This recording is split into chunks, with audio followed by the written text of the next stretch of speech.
পুলিশের হেল্প আর বাংলাদেশের মিডিয়াকে হেল্প করার জন্য, তবে এরা কোনো হেল্প করতেছে না। একজন পর্যটক বিপদে পড়ছে।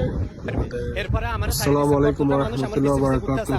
প্রিয় দেশবাসী, আশা করি সবাই ভাই আমি সাগর ভালো পাড়ে আছেন। কিভাবে যে আসছি আমার সো আপনারা জানেন গতকালকে একটা অনাকাঙ্ক্ষিত ঘটনা ঘটে গেছে, যেটার জন্য আমরা মোটেই প্রস্তুত ছিলাম না। আমি অনেক বয়স, আমি হেল্প সো আমার বড় ভাইকে কক্সবাজার থেকে পাওয়া যাচ্ছিল না।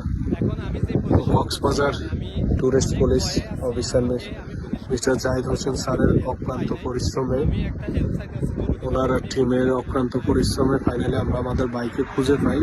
এবং আমার ভাই এখন মোটামুটি সুস্থ আছে, কিন্তু পুরোপুরি মেন্টালি প্রিপেয়ার্ড না। সো ওনাকে মেন্টালি প্রিপেয়ার্ডের জন্য কয়েকদিন বিশ্রাম নিতে হবে, রেস্ট নিতে হবে। সো আপনারা সবাই আমার ভাইয়ের জন্য দোয়া করবেন যেন তাড়াতাড়ি সুস্থ হয়ে যায়। উনি মেন্টালি প্রিপেয়ার্ড না, সম্ভবত আপনার ওনাকে ওই যে কিছু হুঙ্গাইছে বা কিছু আপনার ওই আছে না চিন্তায় মিন্টাই করার জন্য, বা কিছু খাওয়ায়, এই টাইপের কিছু হয়েছে আর কি ওনার সাথে, যেটা আমরা আশা করি নাই। তারপর থেকে উনি একটু রিয়াক্ট করা শুরু করছে আর কি। সো বাবুর সাথে আমাদের পারিবারিক কোনো সমস্যা নাই, বাবু আমাদের ভাতিজা হয়, ওদের কারোর সাথে কোনো সমস্যা নাই। আমরা ছোটোবেলা থেকে একসাথে বড় হয়েছি, কোনো সমস্যা নাই।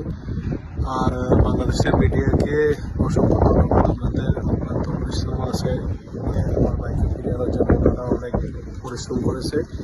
সবাইকে আন্তরিকভাবে অনেক অনেক ধন্যবাদ।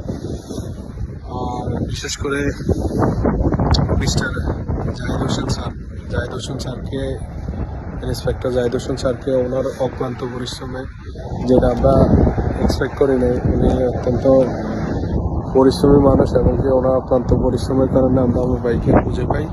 সো সবাই আমাদের জন্য দোয়া করবেন, ভাইয়ের জন্য দোয়া করবেন। ভালো থাকবেন সবাই। আসসালামু আলাইকুম।